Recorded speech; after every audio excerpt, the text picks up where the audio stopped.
I think it's in the nature of every woodworker to keep changing their space.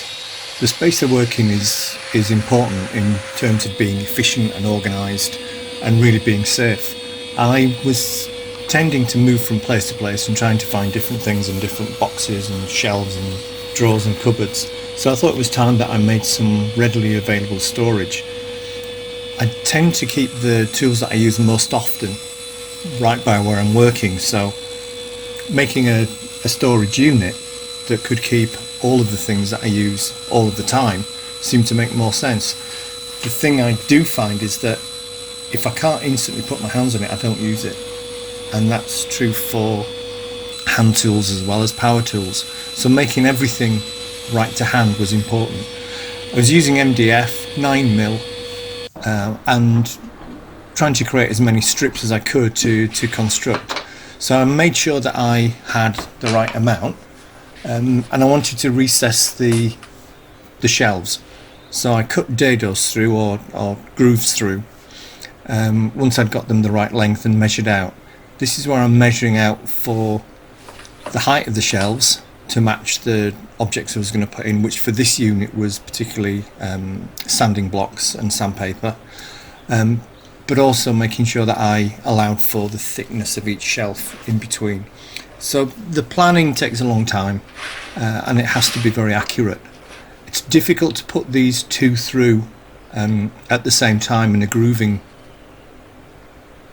circular saw, but I was trying to make sure that I did that. Sharp pencils always useful, even if the first thing you do is to snap the very tip off, but I am quite heavy-handed, unfortunately. Here I'm just marking the ends, putting the two pieces together. These are going to be the two sides. They'll have groove cuts in them. And the accuracy with the pencil was really to help me identify where the trench cut needed to be. So this is the brilliant CMT Orange Tools blade that I used. It's very, very sharp and very accurate. I've cut a special insert just for that, so I can use the insert as a way to guide where the blade is going to be. I always mark my inserts with a line across to show the highest point of the blade, so when I'm measuring height, or in this case depth, I can be very accurate. And here another pencil marks remind me where they should be, but the exact distance, I used the 9mm piece, an offcut, to make sure that it was the right size.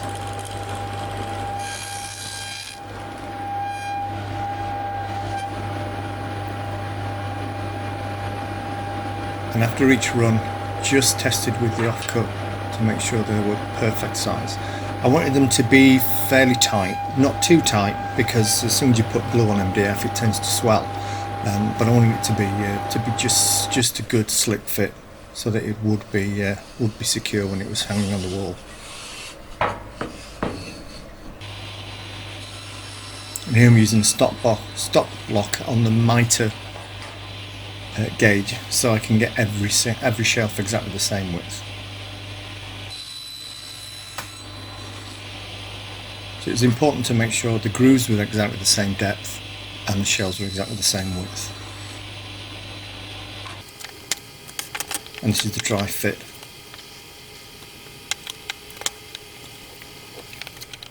Which was much easier than the glue up.